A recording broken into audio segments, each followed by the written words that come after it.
pai é pastor evangélico. Quando eu Sério, nasci, meu mano? pai já era pastor evangélico, então eu cresci dentro da igreja até sair da casa deles ali com uns 13, não, acho que eu saí da casa dele com uns 15, 16 anos de idade. Aí até ali eu frequentava bastante a igreja. Pô, por que que você saiu tão jovem assim? Porque eu queria fumar maconha e fazer tatuagem. Essa é a verdade.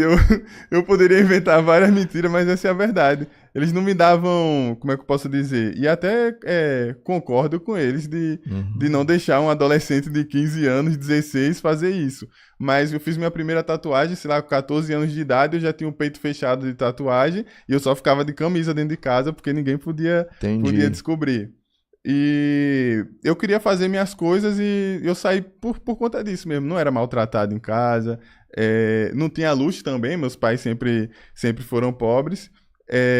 Mas eu saí mais porque eu queria fazer as coisas que eu queria. Já me envolvia com algumas coisas erradas nessa época. Acho que primeira vez que eu botei uma arma na cintura, eu tinha 13 anos de idade. Não fazia noção do que eu estava fazendo.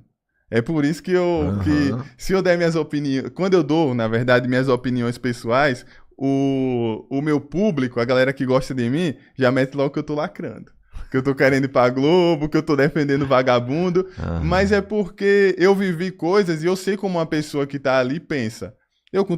Como foi que eu botei arma na cintura com 13 anos de idade? Eu andava com pessoas mais velhas que eram envolvidas e depois, ocasionalmente, acabei me envolvendo também, mas essa situação específica eu lembro que esse cara, ele tava querendo ir na igreja falar com o irmão dele e ele não queria entrar na igreja armado. Então ele me deu, eu botei na cintura e fiquei na esquina esperando ele.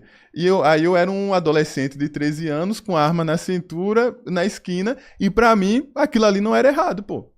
Pra mim aquilo ali não era errado. Eu nasci em Maceió, mas ainda bebê, eu fui pra Messias, que é uma cidade do interior, fica ali a uns 30 minutos de Maceió.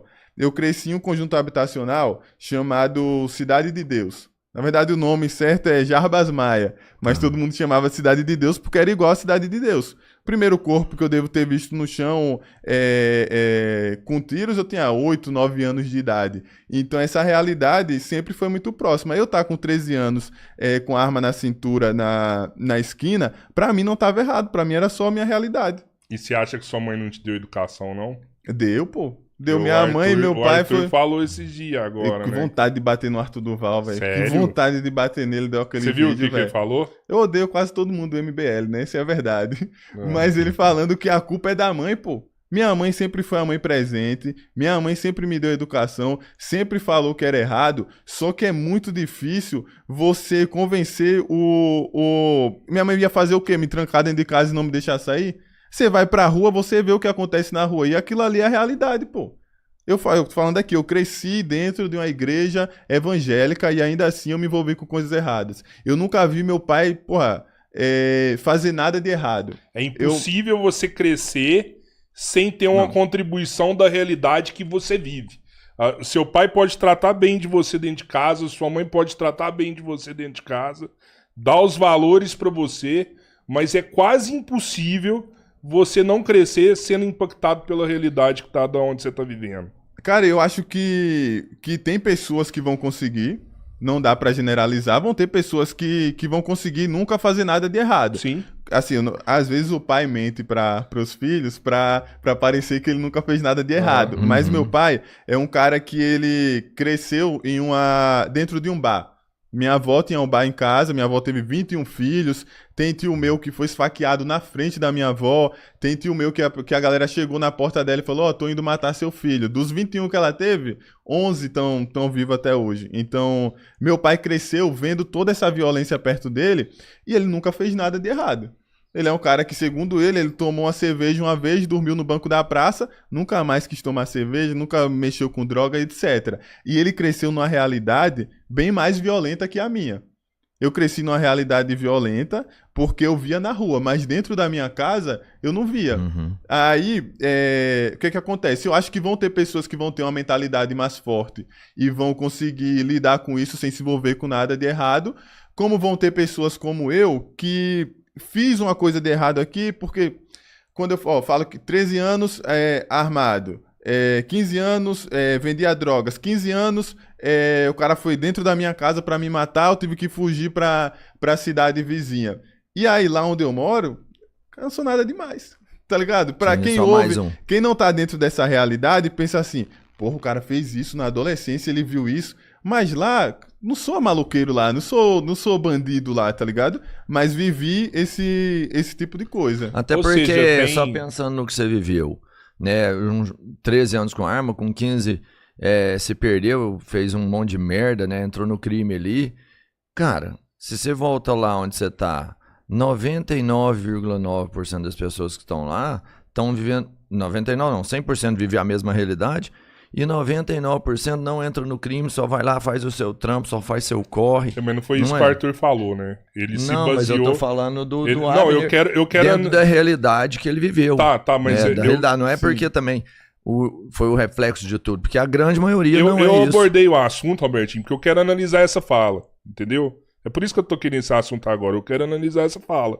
Não é isso que o Arthur falou, inclusive ele fala publicamente, não quer dizer que todo mundo que tá lá é bandido, porque não é, a minoria, ou exatamente o que você falou aqui. Ué. Mas o Não que dá ele pra quis falar dizer, que é o que ele geral quis lá, tá? dizer é que todos os bandidos que morreram lá, a grande maioria dos bandidos que morreram lá, as mães não souberam cuidar deles, as mães não souberam educar ele. Ele não tá Cara, falando da comunidade como todo, ele tá falando dos bandidos. Os bandidos que morreram lá, morreram porque as mães não souberam educar essas pessoas. Mas É se- desse grupo que ele tá Véi, falando. eu não acredito que isso seja verdade. E eu acredito que isso é covarde. Porque você tira. Ele cita também sobre os. Não viu nenhum pai lá chorando, eram só mães, como se os pais tivessem abandonado. Ele tira o peso do Estado, ele tira o peso do pai, ele tira o peso da própria pessoa que escolheu aquela vida e coloca o peso na mãe, pô. Ele tira o peso de todo mundo e coloca o peso na mãe. Por que eu falo o peso do Estado também? Quando eu faço esse discurso, vão estar defendendo bandido, tá dizendo que o bandido é o coitadinho. Não. Eu defendo o cara até ele se tornar um bandido. Eu defendo o cara antes disso. Porque se o cara ser bandido, você acha que da galera que morreu lá, eles queriam morrer? Não queriam morrer, pô. Ninguém quer morrer, ninguém quer ser preso. Então você dizer que a vida do crime é uma vida fácil, você tá mentindo. Você dizer que é uma vida fácil, não, é um trabalho como o outro. Não é um trabalho digno na minha visão. Não é um trabalho digno, mas é um trabalho como qualquer outro. Não é fácil ser criminoso. E o quanto o Estado falhou a ponto de uma pessoa escolher ser criminoso. Sabe quando eu parei de fazer coisas erradas? Com 17 anos, quando eu conheci o stand-up. Quando eu conheci o stand-up, eu também larguei a escola no mesmo período, então não é um grande exemplo. Mas quando eu conheci o stand-up, eu queria tanto dar certo nisso que eu passei a ter medo de ir comprar droga, pô. Eu passei a ter medo de ir comprar maconha. De um cara que vendia pra um cara que tem medo de ir lá comprar, eu passei porque eu tava com medo de, pô, se eu perco minha vida aqui, como é que eu vou viver meu sonho de fazer stand-up? Então, se você dá outras opções, se você dá outras oportunidades, ainda vai ter gente que vai fazer coisa errada. Não tô dizendo que vai acabar, mas você tem que dar outras oportunidades, pô. O crime dá dinheiro, o crime dá credibilidade em um meio. Em um meio, a galera vai olhar você como herói, não dá pra negar isso. O crime lhe dá Respeito, né, o crime da lhe dá pessoa. respeito, lhe dá mulheres, Drogas. porque se você for ver, não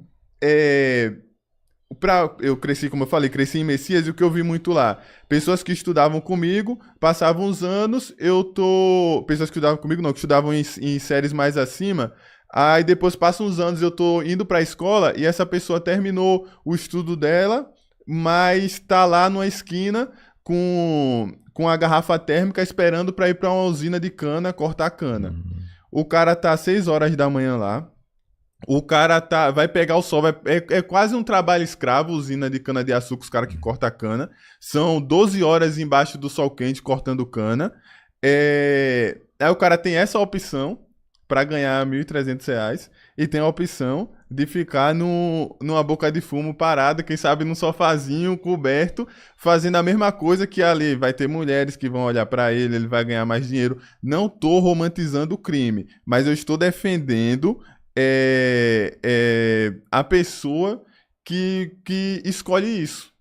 Eu estou defendendo a pessoa que escolhe isso porque se você for olhar as duas opções, beleza, você pode ser uma pessoa que não escolheu. Mas você tem que olhar para outra pessoa e entender que talvez ela não tenha o mesmo pensamento que você, pô. Você tem que aprender a conviver com pessoas que não têm o mesmo pensamento que você. Aí, a partir do momento que o cara escolhe ser um criminoso, pra mim, eu não vou ficar triste que o cara morreu. Eu não acho que tem que romantizar o crime. Pelo contrário, o crime não compensa. O crime não compensa. Mas não dá pra tirar o peso do Estado nisso também não, pô. Eu acho que tem tantas variáveis, assim, que, tipo, colocar uma variável só, é só por conta disso aqui, realmente a gente nunca vai ser assertivo, nunca. Porque são tantos fatores, a individualidade da pessoa, às vezes coisas que influenciaram ela durante a vida, que nem ela sabe. Às vezes um vídeo que ela viu ali de pequeno foi importante para uma formação dela ali. Então, não dá pra você analisar todas as experiências da pessoa, cara. E vão ter pessoas que vão ser mau caráter, vão ter pessoas que vão escolher fazer coisa errada só porque é coisa errada. Tem, como eu vi também, pessoas que tinham dinheiro, tinham oportunidades e entraram pro crime. Beleza, isso é inegável. Só que, pô, eu não posso julgar porque eu fiz as mesmas escolhas, tá ligado? Então eu tô falando aqui a minha experiência. Eu acho um pouco ruim quando você tem a sua experiência, você não escolheu aquilo, e passa a julgar a experiência do outro. Eu acho isso um pouco errado, porque cada um viveu sua experiência. Cada um sabe a sua realidade. Eu penso isso. Você chegou a pegar mulheres mesmo? Cara, eu acho que não, velho. Acho que você mentiu aí, bicho. Por conta disso? Eu acho, você mentiu pra caralho. Não dá pra negar que tem o romantismo em cima disso. Ali quando eu comecei a largar e comecei a estudar um pouco mais, eu fui começando a ficar chateado com isso. Porque quando a mulher falava assim pra mim, eu gosto de você, que você tem cara de bandido e etc., começava a me prejudicar, porque às vezes o pai dela, que era a polícia, quando eu deixei de me envolver com coisa errada, tinha a mesma visão. Do mesmo jeito que ela olha assim, eu gosto de você, que você tem cara de bandido. Quando a viatura passa, também acha que eu tenho cara de bandido. Como é que é esse negócio? O que é a cara do bandido? Cara, primeiro, que eu acredito que é muito importante, você ser negro. Eu acho que isso já, automaticamente, a galera já faz essa pintura. Uhum. Aí você, tatuagem, gírias, estilo de vida. O que é que me deixa triste na Operação do Rio? É ver tantos corpos parecidos comigo, pô. É isso que me deixa triste. Do mesmo jeito que quando eu vi uma das piores imagens que eu já vi na minha vida foi o Charlie Kirk tomando um tiro no pescoço. Por quê? Porque eu me identifico com o cara, pô. Eu também vou pra palcos, eu fico em palco exposto, falando pra uma galera, e quando eu vejo o cara passando por aquilo, eu me identifico com ele. Acabou com 2 dias meus assim, que eu fiquei com aquela imagem na cabeça e fiquei mal. Aí eu vejo uma Operação no Rio, eu vejo 50 corpos, independente se o cara tava fazendo coisa errada ou não, são 50 pessoas parecidas comigo ali no chão. Não tem como eu dizer que aquilo ali não me deixa triste. Aí você vai dizer, o cara porque ele é negro, ele é bandido, porque a maioria lá são pretos e pardos. É por isso que ele é? Pô, aí você é um pouco ignorante, você não teve não tirou 2 dias da sua vida para estudar um pouco sobre a escravidão. Você não tirou 2 dias para entender que o Brasil é um país que vive até hoje consequências da escravidão. Se a escravidão fosse negros escravizando os brancos, hoje a favela seria lotada de brancos. Hoje aqueles corpos que estavam lá no chão, a maioria seria branco, pô. É isso que eu acho, velho. Não, você falou